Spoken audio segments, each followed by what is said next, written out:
الله الرحمن الرحيم.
Assalamualaikum, apa kabar teman-teman? Harus tetap jaga kesehatan ya. Di video ini, kami dari kelompok 2, kelas 11 II akan menjelaskan tentang faktor-faktor timbulnya aliran ilmu kalam. Simak video berikut ini ya, jangan di skip loh. Faktor-faktor timbulnya aliran-aliran ilmu kalam. Faktornya terbagi menjadi dua bagian. Ada faktor dari dalam dan ada faktor dari luar. Saya sekarang akan menjelaskan mengenai faktor timbulnya aliran ilmu kalam dari dalam. Yang pertama, dorongan dan pemahaman Al-Quran. Al-Quran dalam konteks ayat-ayat yang menjelaskan bahwa orang-orang yang beriman kepada Allah adalah orang-orang yang berakal yang selalu merenungi ayat-ayatnya. Beberapa contoh dari rincian ayat-ayat yang menganjurkan manusia untuk menggunakan akalnya sebagaimana berikut ini. A. Nazaro, melihat secara abstrak dalam arti berpikir dan merenungkan. Misalnya, terdapat dalam Quran surat Qaf ayat 6. B. Tadabbaro, dalam arti merenungkan sebagaimana terdapat dalam beberapa ayat, antara lain Quran surat Shod ayat 29. 2. Perbedaan pemahaman terhadap dalil Al-Quran dan hadis.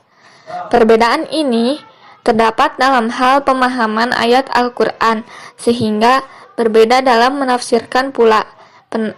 Mufasir satu menemukan penafsirannya berdasarkan hadis yang sahih, sedangkan mufasir yang lain penafsirannya belum menemukan hadis yang sahih.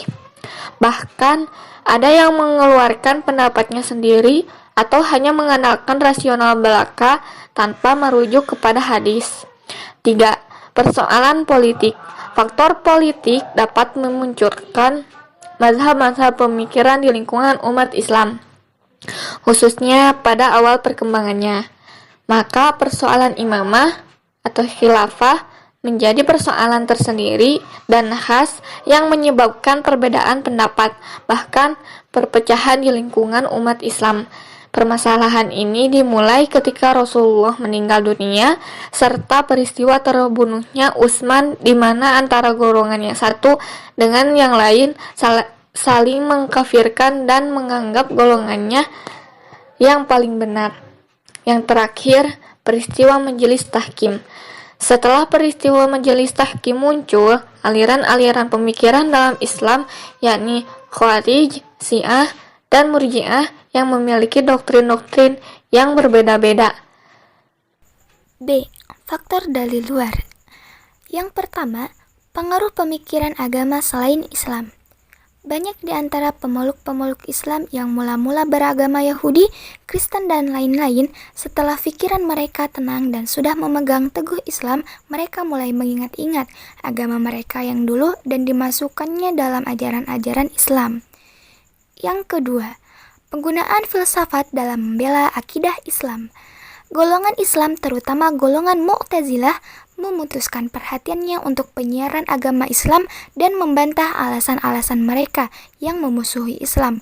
Mereka tidak akan bisa menghadapi lawan-lawannya kalau mereka sendiri tidak mengetahui pendapat-pendapat lawan-lawannya beserta dalil-dalilnya, sehingga kaum muslimin memakai filsafat untuk menghadapi musuh-musuhnya. Terima kasih ya sudah menyimak video ini sampai akhir. Semoga bermanfaat. Jazakumullahu khairan katsiran. Wassalamualaikum warahmatullahi wabarakatuh.